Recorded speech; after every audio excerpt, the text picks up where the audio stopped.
ఎటువంటి సాసులు లేకుండా చికెన్ ఫ్రైడ్ రైస్ రెసిపీ చూసేద్దాము. పావు కేజీ దాకా బోన్లెస్ చికెన్లో టేస్టీ తగినంత సాల్ట్, పావు టేబుల్ స్పూన్ కారం, పావు టేబుల్ స్పూన్ ధనియాల పొడి, చిటికడంతా గరం మసాలా, అలాగే చిటికడంతా పసుపు వేసుకోండి. దీంట్లోనే పావు టేబుల్ స్పూన్ దాకా అల్లం వెల్లుల్లి పేస్ట్, అలాగే ఒక టేబుల్ స్పూన్ దాకా కార్న్ఫ్లోర్ పిండి వేసుకొని మిక్స్ చేసుకొని ఒక అరగంట పాటు పక్కన పెట్టేసుకొని ఆయిల్లోకి వేసుకొని మంచి రంగు వచ్చేదాకా వేయించేసేసుకొని వేరొక ప్లేట్లోకి తీసుకోండి. వేరొక బాండీలో ఒక టేబుల్ స్పూన్ దాకా నూనెని వేసుకొని 3 నుంచి 4 కోడిగుడ్ల దాకా పగలగొట్టి దీంట్లోకి వేసుకోండి. దీనంతా కూడా మిక్స్ చేసేసుకుంటూ పొడిపొడిలాడేంత వరకు బాగా ఫ్రై చేసుకుని వేరొక బౌల్లోకి తీసుకోండి. ఇదే బాండిలో ఒక టేబుల్ స్పూన్ దాకా నూనెను వేసి సన్నగా తరిగి పెట్టుకున్న వెల్లుల్లి రెబ్బలు, ఒక ఉల్లిపాయ, 4-5 పచ్చిమిరపకాయలు వేసుకొని దీంట్లోనే గుప్పెడంత కరివేపాకు వేసుకొని బాగా హై ఫ్లేమ్ లో టోస్ట్ చేసేసుకోండి.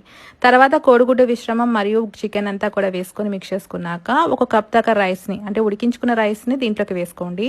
అలాగే టేస్ట్కి తగినంత సాల్ట్, ఒక టేబుల్ స్పూన్ కారం, పావు టేబుల్ స్పూన్ పసుపు వేసేసుకొని బాగా మిక్స్ చేసేసుకొని వేడివేడిగా సర్వ్ చేసుకుంటే చాలా బాగుంటుంది.